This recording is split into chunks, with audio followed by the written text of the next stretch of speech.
대림절 첫 번째 주일입니다. 우리의 마음과 뜻을 다해 성령 안에서 진리를 따라 하나님께 예배로 나아가겠습니다.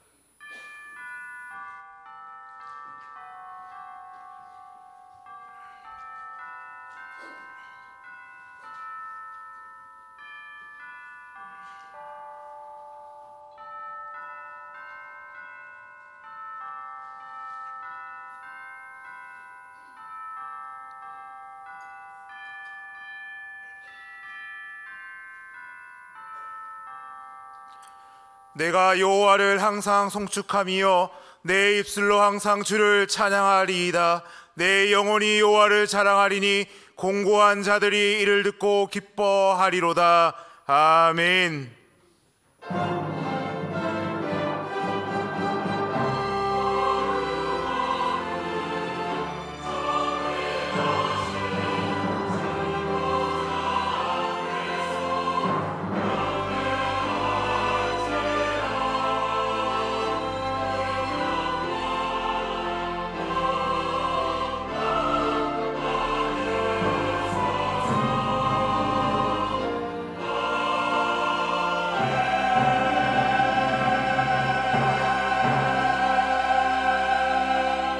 찬양과 경배를 받으시기에 합당하신 하나님 아버지, 죄악 중에서 죽을 수밖에 없는 인류를 구원하시려고 독생자 예수 그리스도를 이 땅에 보내주신 은혜에 감사를 드립니다. 오늘은 교회력으로 새로운 한 해가 시작되는 대림절 첫 번째 주일입니다. 저희도 몸과 마음을 새롭게 하여 살아계신 하나님께 예배하고자 성전에 올라왔습니다. 거룩하신 삼일체 하나님께서 친히 이곳에 임하셔서 저희가 드리는 예배를 기쁘게 흠량하여 주시기를 원합니다. 예배의 시종을 온전히 맡겨드리오며 예수님의 이름으로 기원하옵나이다. 아멘.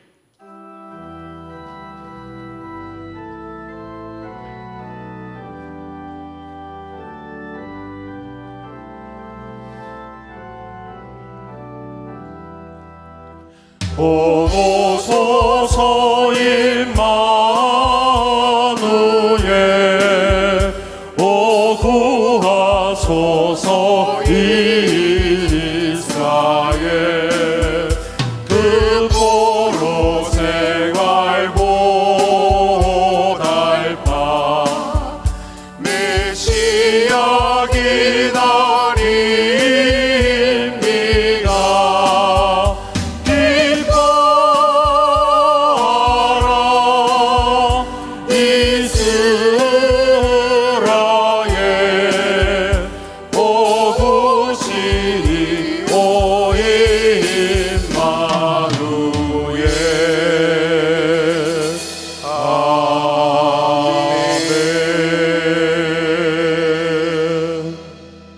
참회의 기도를 드리시겠습니다.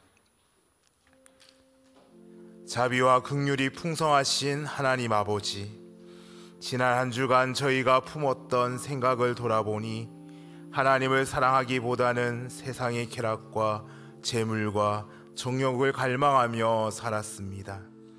저희가 행했던 삶의 자취를 돌아보니 말씀에 순종하며 거룩한 길을 걷기보다는 진리를 외면하고 불의한 길을 걸을 때가 많았습니다.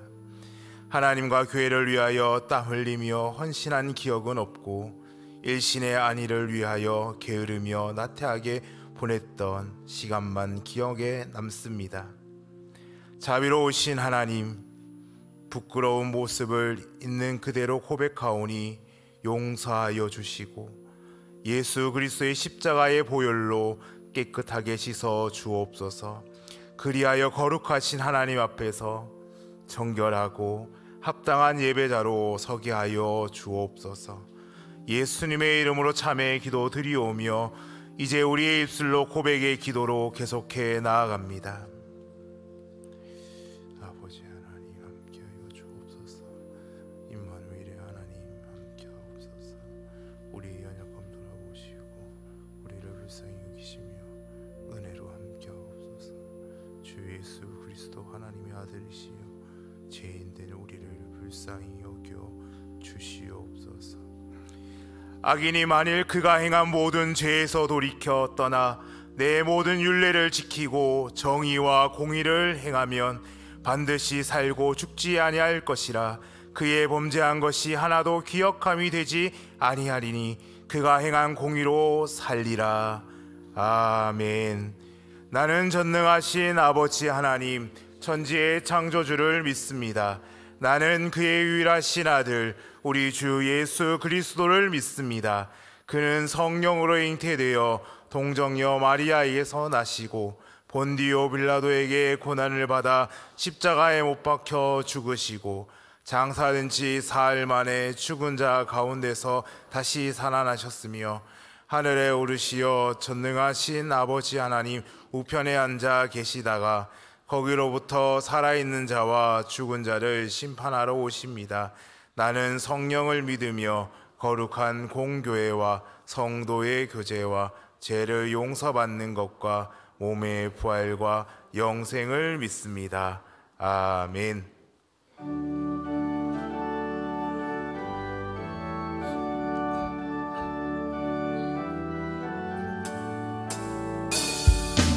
영원한 문화 열려라 새 임금 들어가신다. 만왕의 왕이 오시니 만민의 구주시로다. 내 마음 문고 열어라 내 사사로 읽으시고 그 나라의 이루도록 주 계실 성전 삼으라. 오 나의 주 내 마음에 돋드사 함께 계시며 그 큰 사랑을 베푸사 늘 동행하여 주소서.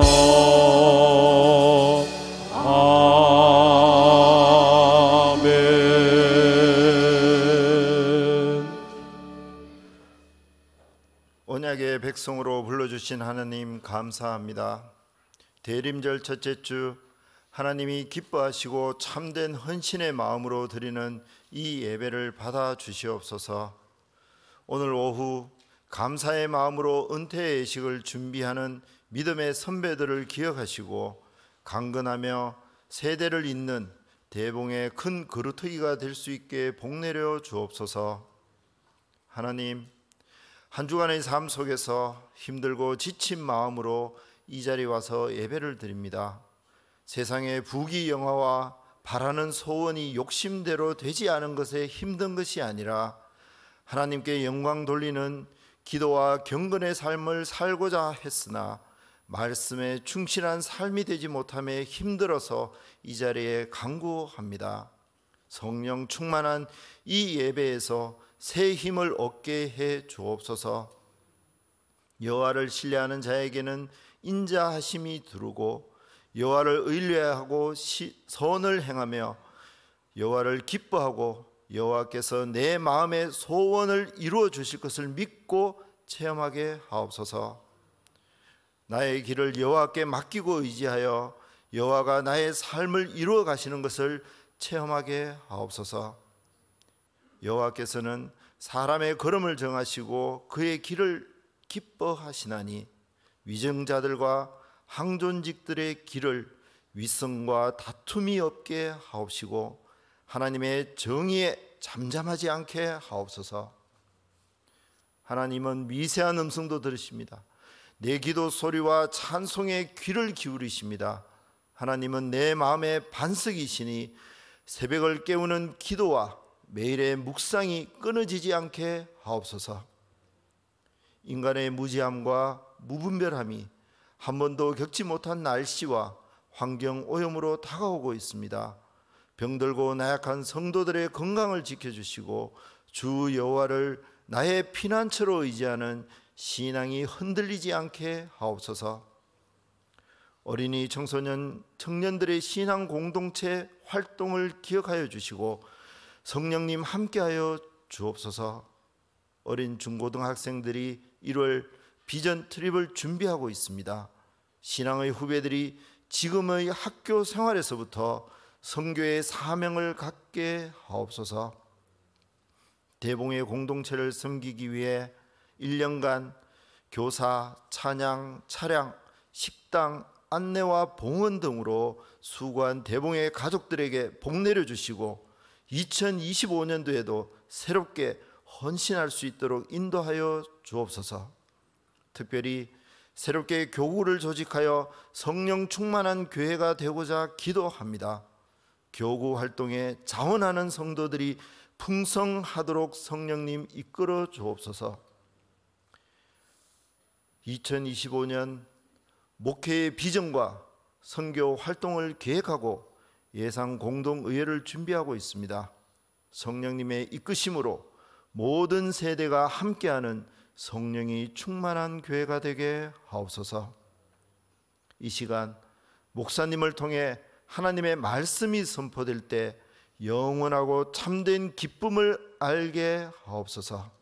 하나님의 영광스러운 형상을 회복하는 감사와 은혜의 생활로 바뀜을 체험하고 언약의 백성으로 살아가게 하옵소서. 예수님 이름으로 기도합니다. 아멘.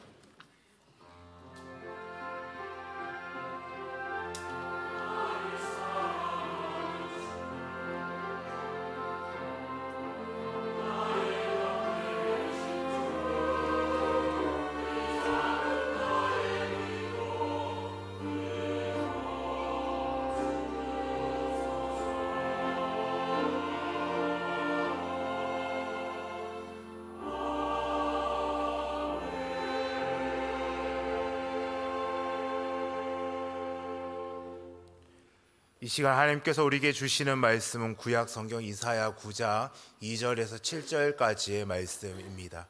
구약 성경 이사야 9장 2절에서 7절의 말씀입니다. 하나님의 말씀을 봉독할 때 경청하시기 바랍니다. 흑암에 행하던 백성이 큰 빛을 보고 사망의 그늘진 땅에 거주하던 자에게 빛이 비치도다. 주께서 이 나라를 창성하게 하시며 그 즐거움을 더하게 하셨으므로 추수하는 즐거움과 탈취물을 나눌 때의 즐거움같이 그들이 주 앞에서 즐거워하오니 이는 그들이 무겁게 맨 멍에와 그들의 어깨의 채찍과 그 압제자의 막대기를 주께 꺾으시되 미디안의 날과 같이 하셨음이니이다. 어지러이 싸우는 군대들의 신과 피 묻은 겉옷이 불의 섭과 같이 살라지리니 이는 한 아기가 우리에게 낳고 한 아들을 우리에게 주신 바 되었는데 그의 어깨에는 정사를 메었고 그의 이름은 기묘자라 모사라 전능하신 하나님이라 영존하시는 아버지라 평강의 왕이라 할 것임이라. 그의 정사와 평강의 더함이 무궁하며 또 다윗의 왕자와 그의 나라에 군림하여 그 나라를 굳게 세우고 지금 이후로 영원히 정의와 공의로 그것을 보존하실 것이라. 만군의 여호와의 열심히 이를 이루시리라. 아멘. 이 말씀을 통하여 은혜 주실 줄 믿습니다.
아멘. 우리를 향한 하나님의 한없는 사랑을 찬양하며 감사함으로 하나님께 예배드립니다. 우리 거룩한 날 하나님을 예배하는 우리 모든 성도님들 가운데 하나님이 주시는 평강과 은혜가 늘 함께 하시기를 바랍니다. 네, 오늘 이제 우리 성탄절을 기다리며 대림절의 첫 초를 밝히고 함께 하나님을 예배합니다. 여러분, 성탄절은 세상을 향한 하나님의 구원과 평화를 이루신 그리스도께서 오신 날입니다. 그 성탄을 기다리는 절기가 바로 대림절인 것입니다. 우리는 대림절을 보내면서 하나님의 은혜를 구하고 또한 세상을 향한 하나님의 긍휼하심을 품고 우리는 간구해야 합니다. 하나님께서 그리스도를 이 땅에 보내셔서 이루신 그 온전한 평화와 사랑이 전쟁과 어둠 가운데 있는 세상 가운데 나타나게 되기를 우리는 간구하는 것입니다. 또한 하나님께서 우리를 새롭게 하셔서 우리 교회와 성도들이 그리스도의 빛을 세상 가운데 비추어가는 세상의 빛과 소금의 역할을 잘 할 수 있도록 우리는 또한 간구하고 기도해야 할 줄 믿습니다. 오늘 우리 설교 본문인 이사야서의 말씀은요, 하나님께서 그의 백성을 위해서 보내신 메시아에 대해서 전하고 있는 말씀입니다. 성도 여러분, 이 이사야서의 말씀은요, 구약의 예언서 중에서도 오실 메시아에 대해서 가장 분명하고 가장 큰 목소리로 메시아에 대한 하나님의 약속을 전하고 있습니다. 그래서 구약 성경의 복음서다, 이런 별명을 갖고 있을 정도입니다. 이 점에서 아주 중요한 의미를 그렇게 갖고 있는 것입니다. 성도 여러분, 모든 성경은 계시의 말씀입니다. 그리고 계시라고 하는 것은 감추어져 있는 것을 열어서 보여주는 것을 뜻합니다. 이처럼 우리가 읽고 있는 이 모든 성경은요, 하나님의 영의 감동에 의해서 기록된 말씀입니다. 그리고 기록된 계시의 말씀인 것입니다. 세상의 현실을 보면 하나님의 존재와 하나님의 이 구원의 역사가 다 보이도록 그렇게 드러나 있지 않은 경우들이 훨씬 더 많습니다. 오히려 제대로 잘 보이지 않을 때가 많습니다. 그래서 사람들은요, 이 세상이 하나님과는 아무 관계없고 세상은 세상대로 그냥 제 멋대로 돌아가는 것처럼 이렇게 보여집니다. 그러나 하나님의 말씀인 성경은요, 우리에게 계시의 말씀으로 드러내 보여주는 것이 있습니다. 하나님은 살아계시고 세상을 향한 하나님의 창조와 구원의 역사는 계속해서 진행되고 있다는 것입니다. 오늘 이사야서 9장 7절에 보면 마지막에 이렇게 말씀합니다. 만군의 하나님의 열심히 이를 이루시느니라 라고 말씀합니다. 여러분, 우리는 계시의 말씀을 통해서 열어주는 이 하나님의 이 말씀을 통해서 세상과 역사의 현실을 볼 수 있어야 됩니다. 성도들은 계시의 말씀을 날마다 읽고 묵상하면서 세상의 현실 가운데 감추어져 있는 하나님의 일하심과 하나님의 나라의 현실을 바라볼 수 있게 되어야 할 줄 믿습니다. 자, 오늘 이 선지자 이사야는 당시 세상의 현실을 이렇게 얘기를 하고 있습니다. 이사야서 8장 22절 말씀입니다.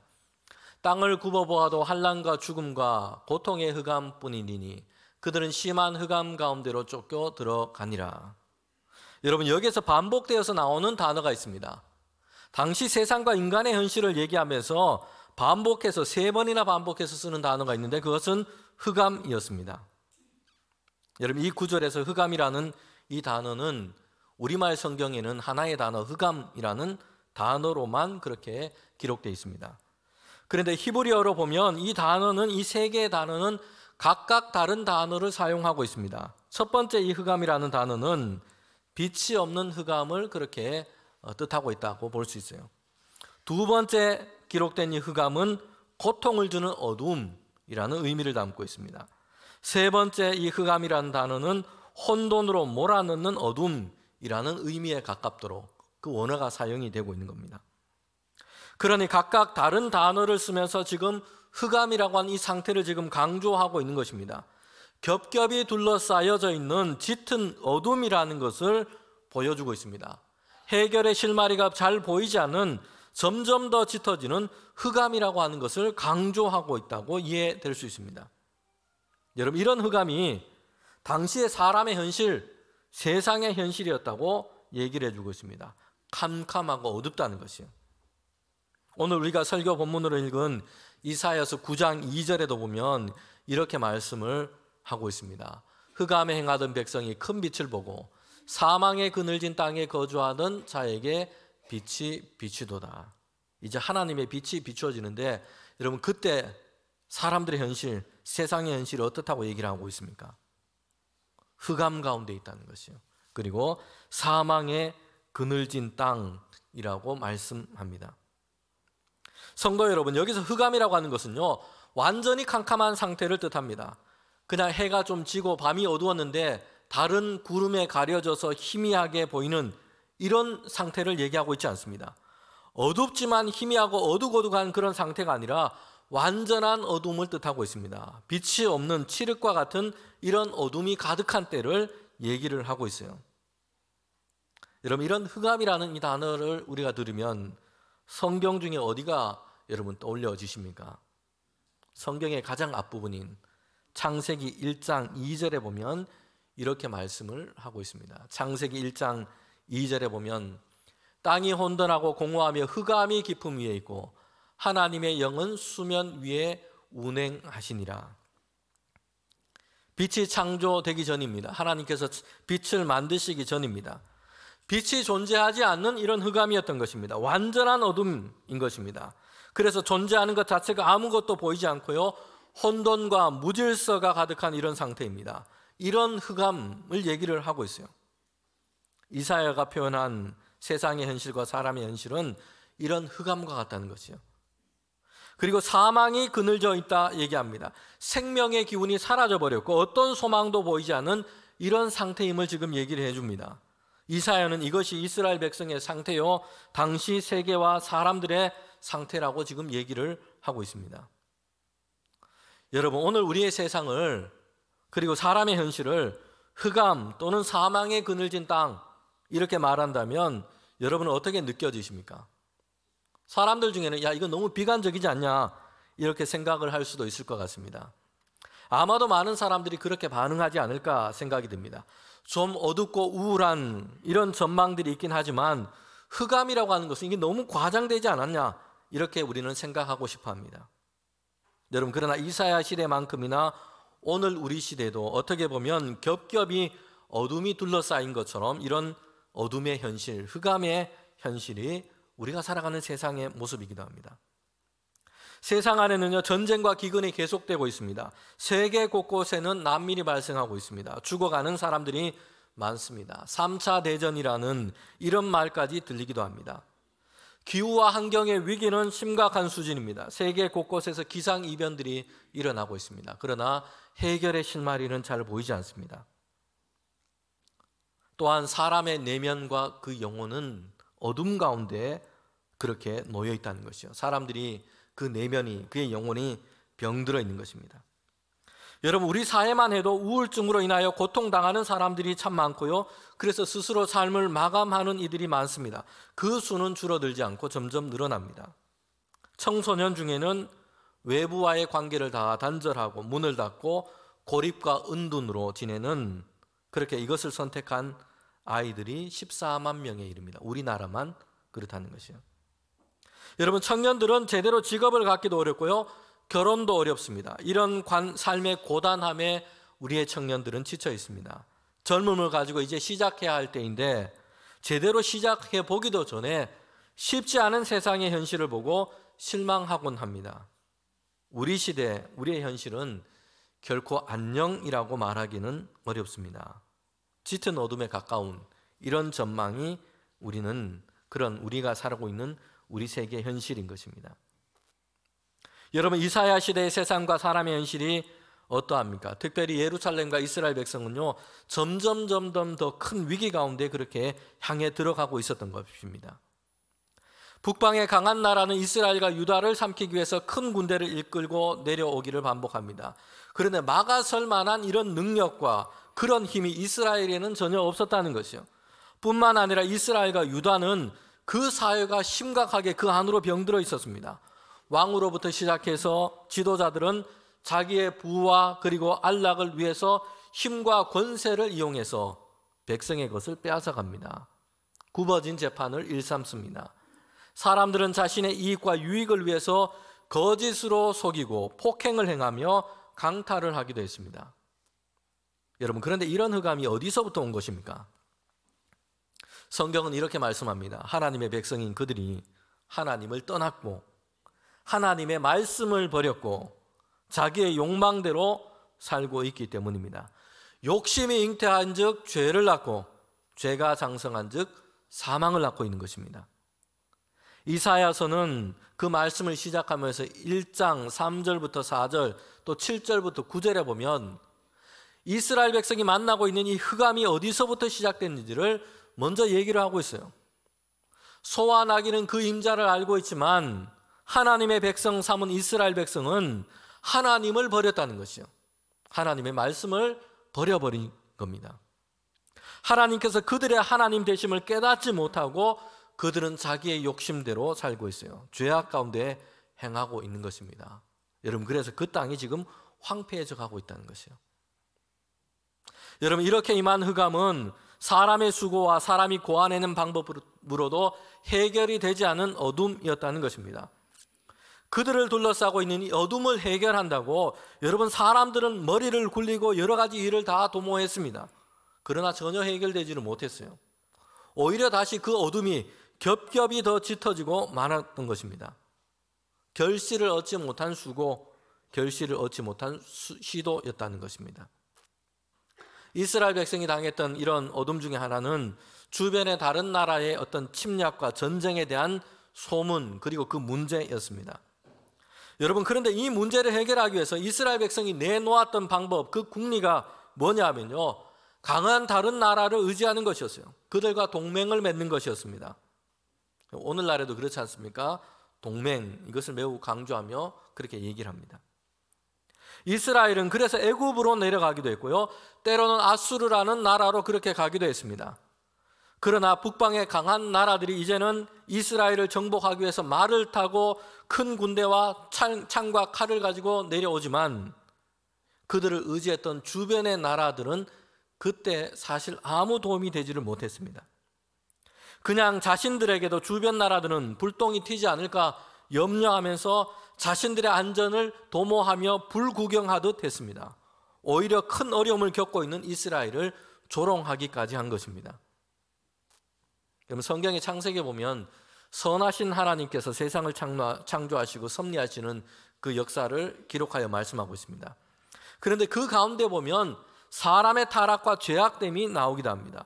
노아 시대에는 특별히 하나님께서는 사람의 이 죄악으로 인해서 만연해진 이 세상을 징계하시기로 작정하셨습니다. 비를 내려서 홍수로 심판하시기로 하신 것입니다.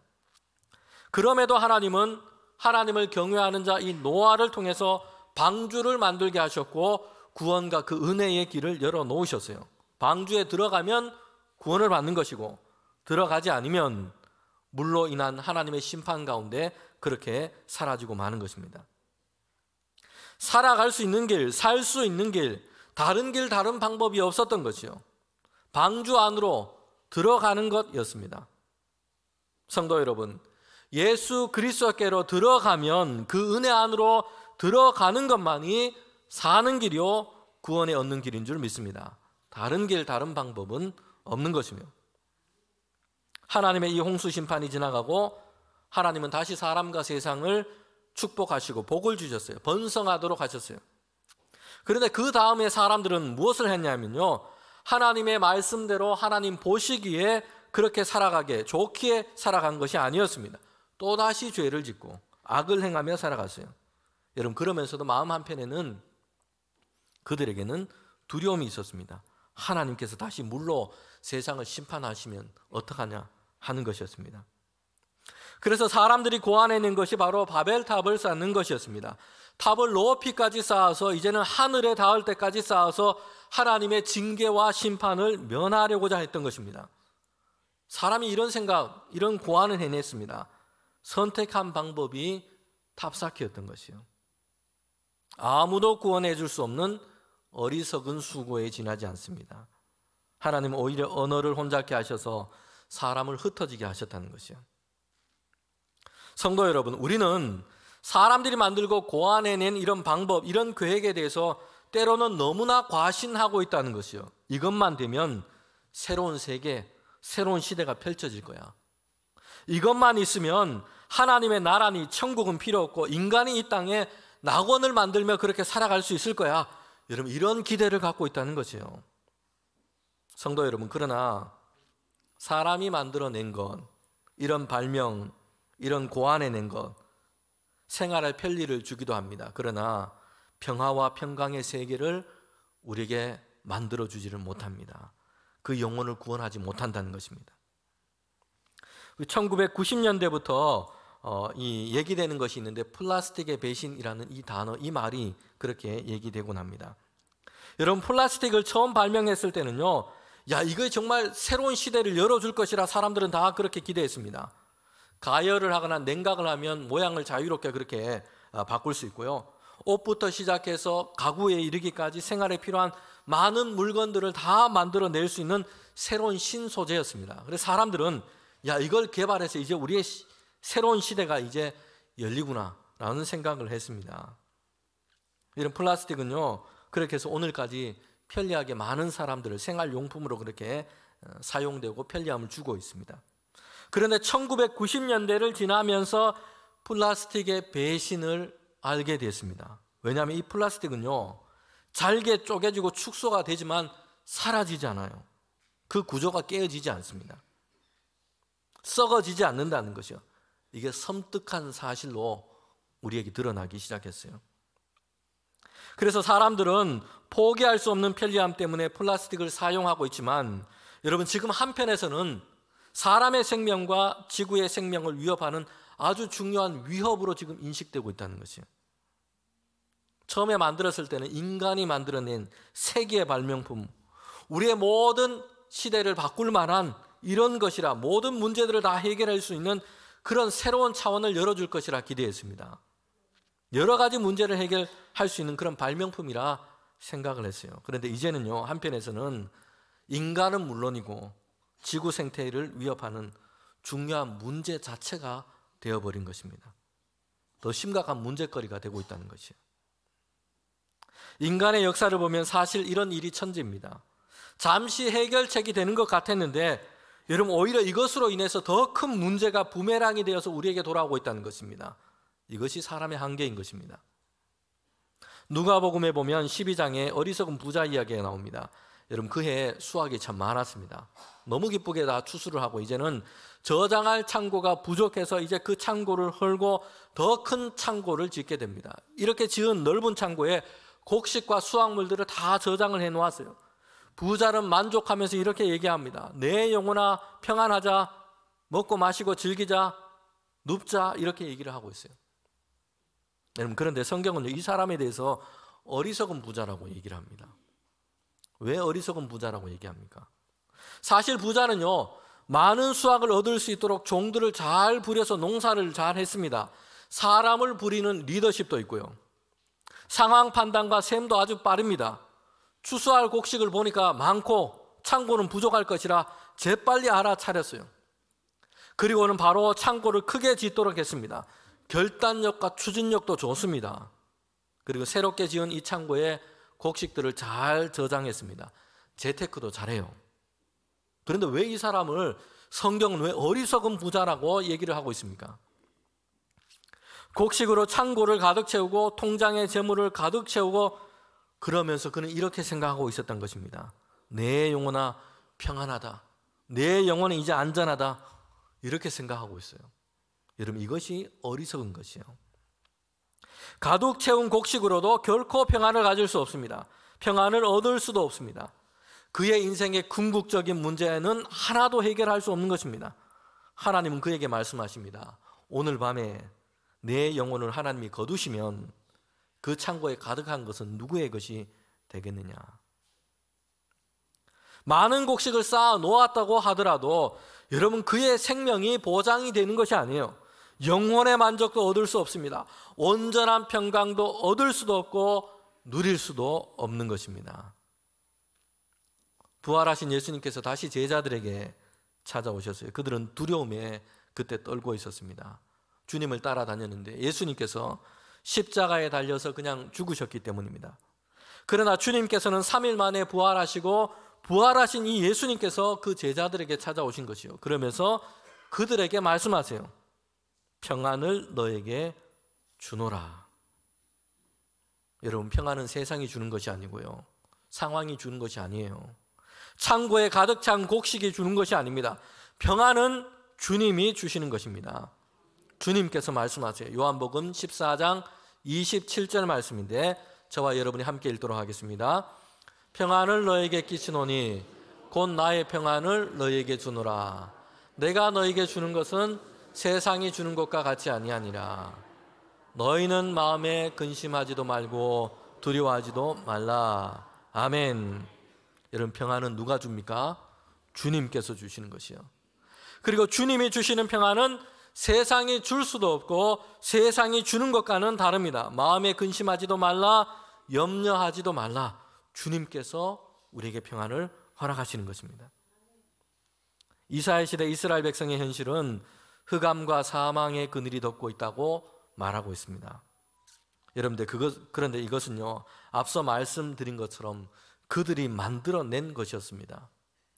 그들은 하나님을 떠났고 우상을 숭배하고 있습니다. 하나님을 버렸습니다. 그래서 하나님을 경외하는 믿음을 잃어버렸을 뿐만 아니라 그들은 서로의 것을 탐하고 서로의 것을 빼앗고 이런 사회가 되었습니다. 나라들도 그러했습니다. 서로를 향해서 피를 흘리며 정복하고 황폐하게 만들며 그렇게 살아가고 있는 것입니다. 여러분, 그런데 이럴 때 사람은 무엇을 하려고 했습니까? 죄를 돌아보며 회개하며 하나님께로 돌아간 것이 아니었어요. 하나님의 백성인 이스라엘도 그랬습니다. 자신들의 국리를 가지고 이웃 나라의 힘을 빌리며 의지하려고 하고 있다는 것입니다. 여러분, 특별히 이사야서 7장부터 8장까지 보면 아람의 연합군이 지금 유다와 이스라엘을 침공하려고 할 때였습니다. 여러분, 그때 유다 나라는요, 하나님의 도움을 구하고 있지 않습니다. 아수르라고 하는 북쪽에 더 강한 나라를 의지하며 그 나라로 가서 그들의 도움을 구하고 있습니다. 성도 여러분, 그런데 이스라엘의 역사를 보면 나중에 그 아수르가 북이스라엘을 무너뜨리고 유다에게도 큰 위협이 그렇게 되고 있습니다. 이렇게 다른 나라를 의지하고 다른 것을 의지하고 이런 것으로는요, 평화와 평강을 위한 새로운 전망이 전혀 열리지 않은 것입니다. 오히려 이스라엘은 더 크고 더 짙은 흑암으로 그들은 그 흑암으로 들어가게 될 것입니다. 강한 나라를 의지하고 강한 나라를 그렇게 의지하고 나아갔는데 오히려 강한 나라에 의해서 무너지고 포로가 되고 그 땅은 황폐하게 될 것입니다. 여러분, 그런데 오늘 말씀에서는 이것으로 끝나고 있지 않고 이사야의 예언은요, 그럼에도 이스라엘을, 하나님의 백성을 향한 하나님의 은혜가 열려 있다는 것을 우리에게 말씀하고 있습니다. 오늘 본문으로 삼은 9장은요, 그 시작은 우리말 성경에는 생략되어 있습니다. 그런데 히브리어로는 중요한 접속사로부터 시작이 되고 있습니다. 그럼에도 불구하고 라는 뜻을 가진 이 접속사로 9장이 시작이 되고 있습니다. 그러니까 앞에 있는 것과는 대조를 이루고 있고요, 새로운 시작이 열리고 있다는 것입니다. 그런데 그 시작은요, 사람에게 있는 것, 사람으로부터 시작된 것이 아니고 하나님께로부터 지금 시작되고 있는 것입니다. 이사야서 9장 1절부터 3절에 보면 이렇게 말씀하고 있어요. 그럼에도 불구하고 전에 고통받았던 자들에게는 흑암이 없으리로다. 옛적에는 여호와께서 스불론과 납달리 땅이 멸시를 당하게 하셨더니 후에는 해변길과 요단 저쪽 이방에 갈릴 일을 영화롭게 하셨느니라. 여러분, 여기서 보면 전에는 흑암이었는데 어둠이 그들을 덮고 있는데 캄캄했는데, 그러나 이것으로 끝나버리지 않은 것이요, 후에는 어떻게 된다고 얘기합니까? 흑암이 없어지리라. 후에는 영화롭게 하신다. 전에는 흑암 가운데 행했던 백성이었습니다. 사망의 그늘진 땅에 거주했던 자들이었습니다. 그러나 후에는 이제 그들 가운데 하나님께서 큰 빛을 비춰주시고 다시 창성하게 하시고 즐거움을 더하게 하실 것이다 말씀하십니다. 여러분, 이것이 하나님께서 그의 백성을 향한 약속하신 말씀입니다. 하나님의 계획입니다. 흑암에 있던 그들에게 하나님은 큰 빛을 비추어 주시고 이제는 그 빛을 보고 하나님께로 돌아오도록 하시는 것입니다. 그리고 그들을 다시 회복시켜 주시는데 땅을 회복시켜 주시고 추수와 수확을 얻게 하시고 묶어있던 멍에와 채찍과 막대기를 다 꺾으시고 그들에게 자유와 즐거움을 회복시켜 주십니다. 성도 여러분, 그런데 하나님께서 그의 백성을 회복시켜 주시는 그 방법이 무엇입니까? 그들에게 나라와 평강을 허락하시고 이제 그들을 회복시켜 주시는데 어떻게 그의 나라를 평강 가운데 회복시켜 주시는지를 이사야의 예언은 우리에게 말씀해 주고 있습니다. 여러분, 이것은 하나님께서 우리에게 그리스도를 보내시고 예수 그리스도를 통하여 평강과 은혜의 나라를 오게 하신다는 것을 약속하시며 예언으로 우리에게 말씀하고 있는 겁니다.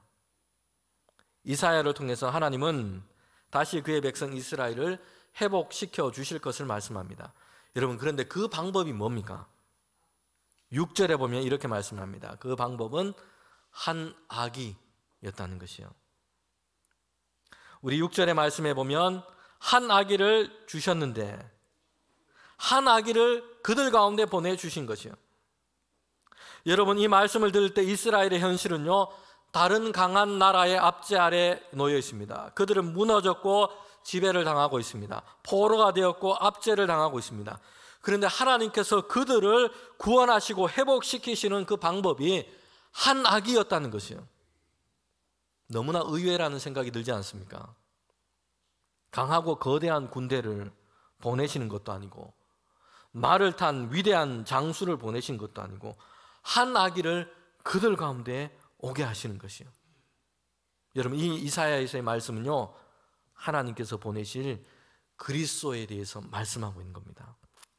그리스도를 통해서 세상과 하나님의 백성을 구원하시는 그 하나님의 방법을 보여주고 있습니다. 여러분, 그 아기는 하나님께서 보내신 평화의 왕으로 정의와 공의와 하나님의 나라를 이 땅 가운데 이루신 예수 그리스도를 우리에게 말씀하고 있습니다. 성도 여러분, 우리는 이사야가 전한 그 한 아기의 이름을 주목해서 볼 필요가 있습니다. 몇 가지 이름으로 묘사해서 말씀하고 있습니다. 이것은 그의 백성을 구원하기 보내신 그리스도가 어떤 분이신지를 우리에게 잘 보여주고 있습니다. 이사야서 9장 6절 말씀을 저와 여러분이 함께 읽도록 하겠습니다. 9장 6절입니다. 이는 한 아기를 우리에게서 낳고 한 아들을 우리에게 주신 바 되었는데 그의 어깨에는 정사를 메었고 그의 이름은 기묘자라 모사라 전능하신 하나님이라 영존하시는 아버지라 평강의 왕이라 할 것임이라. 아멘. 그의 이름은 기묘자라 모사라. 여러분, 기묘자라는 것은요, 놀라운 분, 특출나고 뛰어난 분, 다른 누구와도 다른 무엇과도 비교가 불가하신 분이심을 얘기해 주고 있습니다. 모사라라는 것은 지혜와 명철로 충만한 위로자, 우리를 구원하실 분이심을 얘기합니다. 전능하신 하나님이십니다. 그분은 신성으로는 하나도 모자람이 없는 전능하신 하나님 자신 되심을 말씀하고 있습니다. 영존하신 아버지십니다. 영원 전부터 계셨고 지금도 계시고 그리고 앞으로도 영원히 우리와 함께 하실 분이십니다. 아버지라는 것은 영원한 우리의 보호자가 되심을 나타내고 있습니다. 그리고 평강의 왕이십니다. 정의와 평화로 다스리고 하나님의 평강을 이 땅 가운데 우리에게 오게 하실 분이라고 말씀을 하고 있습니다. 선지자 이사야는 그리스도께서 하나님께서 보내신 빛이라고 말씀하고 있습니다. 흑암과 어둠 속을 헤매고 있고 그리고 그 나라 그 백성 가운데 전혀 가능성이 없는 이들입니다. 그러나 하나님은 그 큰 빛을 우리에게 비춰주셔서 어둠과 흑암이 물러가게 하시고 평화와 평강의 날이 오게 하게 하실 것입니다. 여러분, 그리스도만이 우리의 소망이요 생명의 빛이라고 말씀하고 있습니다. 요한복음에는 오늘 이 이사야의 말씀에 합당하게 예수님을 세상에 오신 빛으로 말씀을 하고 있습니다. 예수님은 태초부터 하나님과 함께 계셨고 이제 하나님의 구원하심과 영원한 생명을 주시는 빛으로 이 땅에 오신 것입니다. 요한복음 1장 9절부터 12절에 보면 참빛이 와서 우리에게 비추었다 말씀하고 계세요. 그리스도의 오심을 얘기하고 있습니다. 그러나 깨닫지 못하는 자들이 있습니다. 참빛이 그리스도께서 우리에게 오셔서, 그러나 우리에게 오셨지만 어둠 속에 있는 자들은 깨닫지 못하고 있습니다. 그러나 영접하는 자, 빛 대신 예수 그리스도를 영접하는 자, 그 이름을 믿는 자들에게는 어둠 안에 있지 않고 이제 빛으로 나와 하나님의 자녀가 되는 권세를 우리에게 주신 것입니다. 여러분, 얼마 전에 미국에서는 대통령 선거가 있었습니다. 이 트럼프가 새로운 대통령으로 당선이 됐습니다. 사람들 중에는요, 새로운 대통령을 지지하는 사람, 그리고 기대하는 사람들이 이제 미국에 판매되는 이런 깃발을 그렇게 자기의 마당, 이 정원에 그렇게 걸어 놓았다고 합니다. 그 깃발에는요, 이 성조기 모양 이 배경을 하고 있는데 거기에는 이런 문구가 적혀 있다고 합니다. 세상엔 예수가, 미국엔 트럼프가 필요하다. 여러분, 이것은 크게 잘못된 것입니다. 세상에도 예수 그리스도가, 그리고 미국에도 한국에도 모든 민족, 모든 나라, 모든 사람에게는 여러분 예수 그리스도가 필요할 뿐입니다. 흑암과 사망의 그늘진 땅을 살아가는 이들에게는 하나님께서 보내신 큰 빛 되시는 오직 예수 그리스도밖에 없는 줄 믿습니다. 그리스도의 빛 안에서만 우리는 구원을 얻고, 그리스도의 빛 안에서만 우리는 평강을 얻을 수 있습니다. 그리스도의 빛 안에서만 죽음의 어둠을 밝히고 참된 생명의 길을 열어주는 그 빛이 그리스도 예수뿐인 줄 믿습니다. 여러분, 오늘 우리와 이 세계는 그늘진 땅과 같은 이런 세계입니다. 그곳에 우리는 살고 있습니다. 그러나 하나님은 생명의 빛 되시는 예수 그리스도를 우리에게 보내주셨습니다. 어둠과 그늘진 땅을 살아가는 모든 이들에게는 참빛 대신 예수 그리스도가 이런 필요할 뿐입니다. 이제 그리스도 예수에게로 나아가는 자에게는 모든 어둠과 그늘이 물러가게 하시고 하나님의 구원하심과 하나님의 평강이 우리에게 임할 것을 믿습니다. 그리스도 예수의 빛 안에 살아가는 저와 여러분, 우리 교회가 되기를 주님의 이름으로 축복합니다. 함께 기도드리겠습니다. 하나님 참 감사합니다. 대림절의 첫 초를 밝히고 이제 빛 대신 예수 그리스도를 기다리며 대림절 예배를 드립니다. 빛 대신 그리스도께서 우리에게 오셔서 그 생명의 빛을 비추어 주시옵소서. 하나님, 우리 안에 있는 어둠과 주님 모든 그늘들이 다 사라지게 하시고 이제는 그리스도의 생명으로 충만한 하나님 주의 백성으로 살아갈 수 있도록 우리에게 은혜를 베풀어 주시옵소서. 그늘진 땅, 사망의 그늘이 가득한 이 땅 가운데 생명 되시는 그리스도를 보내주셨으니 모든 나라 모든 민족이 예수 그리스도를 보게 하시고 그리스도 안에서 이루신 하나님의 평강을 맛보게 하여 주시옵소서. 대림절을 보내면서 하나님 그리스도의 생명의 빛을 비추는 우리 교회의 모든 성도들 되게 하여 주시옵소서. 예수님의 이름으로 기도합니다. 아멘.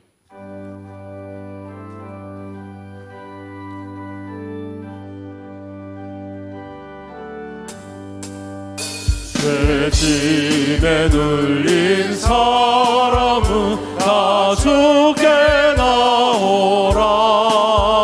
주 말씀 의지할 때에 꼭 평안 얻으리.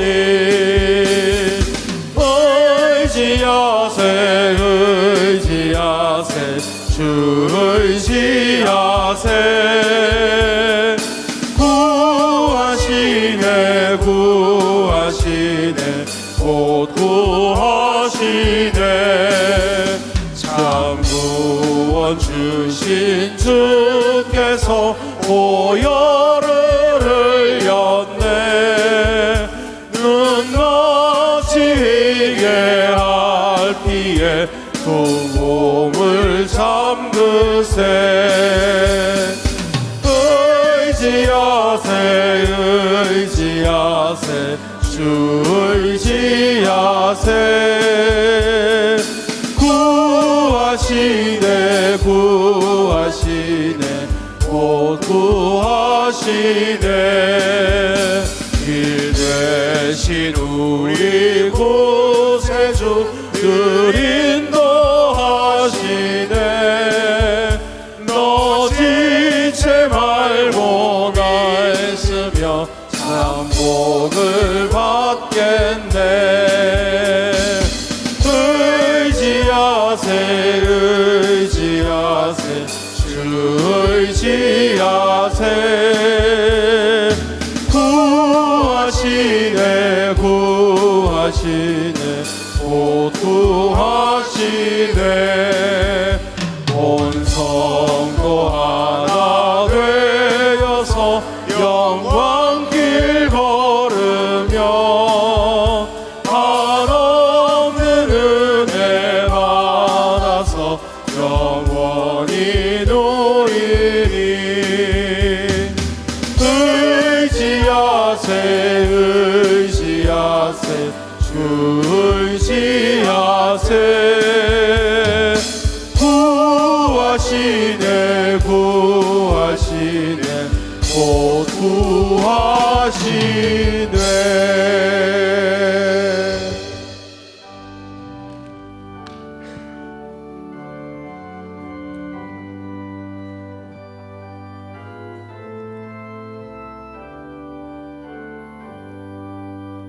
나의 보아들이니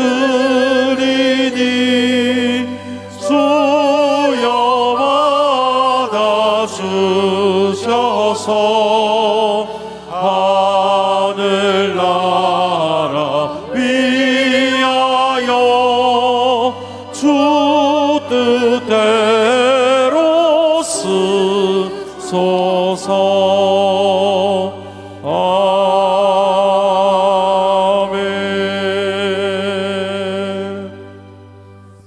하나님, 이 시간 주님을 예배하며 주님께 귀한 예물을 올려드립니다. 우리에게 있는 것 하나님께서 다 허락하시고 주신 것임을 믿습니다.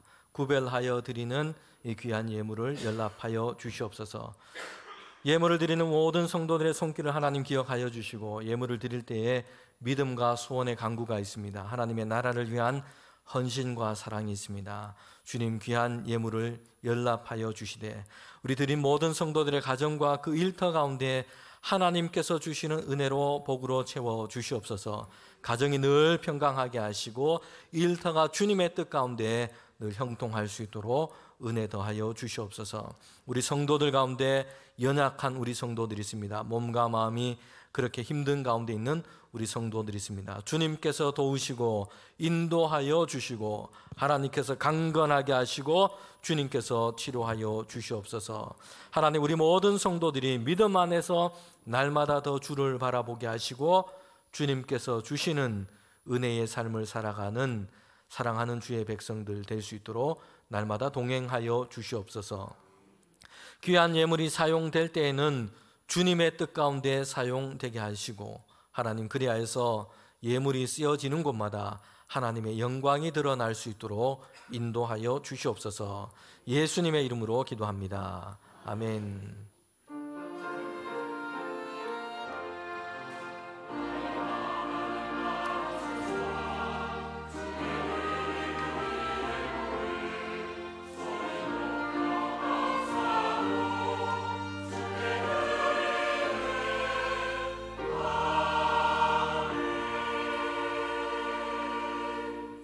우리 자리에 앉으시면 오늘 우리 아기 첫 출석 기도가 있습니다.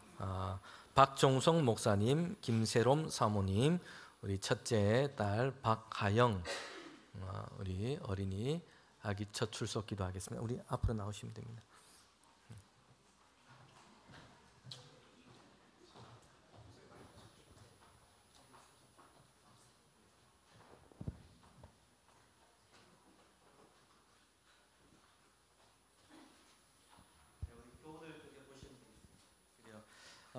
우리 박종성 목사님이 출산하고 얼마 안 있다가 우리 교회 부임을 했기 때문에 사모님은 오늘 처음 이제 출석을 한 겁니다. 먼저 사모님 인사를 하도록 하겠습니다. 우리 그래요.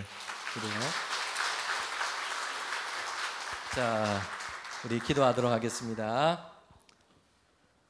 하나님께서 이 가정 가운데 귀한 생명의 선물을 주셨습니다. 주님, 이 가정이 주 안에서 복 있게 하여 주시옵소서.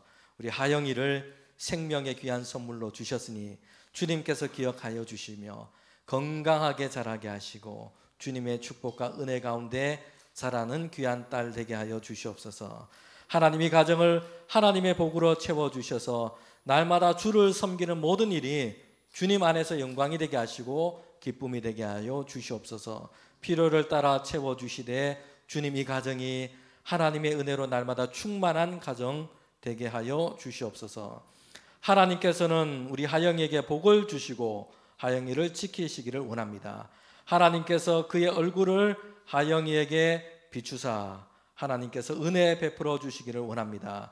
하나님께서 그 얼굴을 하영이에게 향하여 드사 평강 주시기를 원합니다. 주님의 은혜가 이 가정 가운데 늘 함께 할 수 있도록 주님 인도하여 주시옵소서. 예수님의 이름으로 기도합니다. 아멘. 네, 우리 인사할 때 축복하겠습니다. 요거 우리 어린이 성경책입니다. 네, 그래요. 네, 들어가도록 하겠습니다. 네.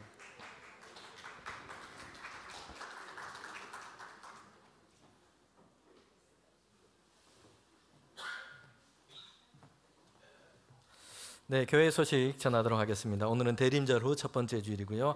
오늘 찬양 예배 때는 항존직 은퇴 예식으로 그렇게 예배를 드리게 됩니다.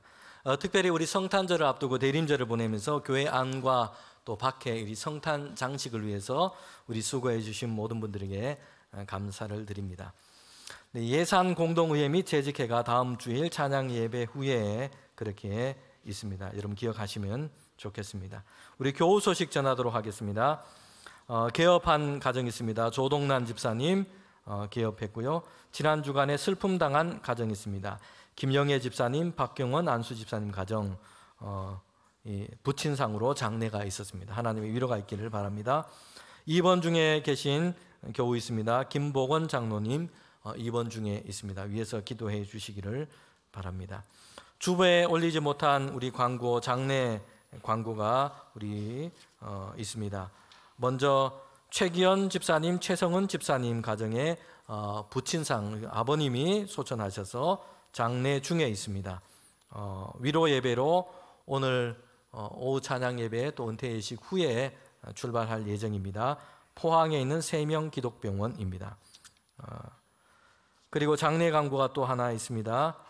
오늘 소천하셨다고 합니다. 김정태 명예권사님 오늘 소천하셨다는 연락이 왔습니다. 빈소는 영대병원 장례식장입니다. 우리 장례 예배 일정은 아직 우리 가족들과 통화를 못했기 때문에 문자로 그렇게 공지해 주도록 하겠습니다. 여러분 가정을 위해서 또 기도해 주시기를 바랍니다. 네, 우리 다 일어나셔서 함께 파송의 찬양 부르도록 하겠습니다.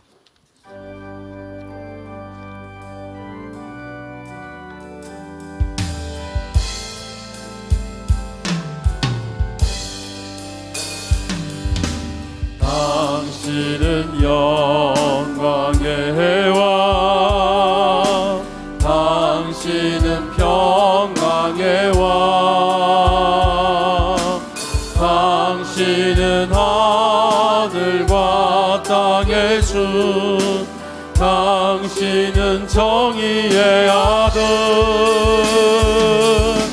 천사가 무릎 꿇고 예배하고 찬송하네. 영원한 새벽 말씀, 당신은 예수 그리스도 주. 호산나 다윗의 자손께, 호산나 불러왕 중의 왕. 높은 하늘의 영광을 예수 주 메시아네. 호산나 다윗의 자손께, 호산나 불러 왕 중에 왕 높은 하늘의 영광을 예수 주 메시아네.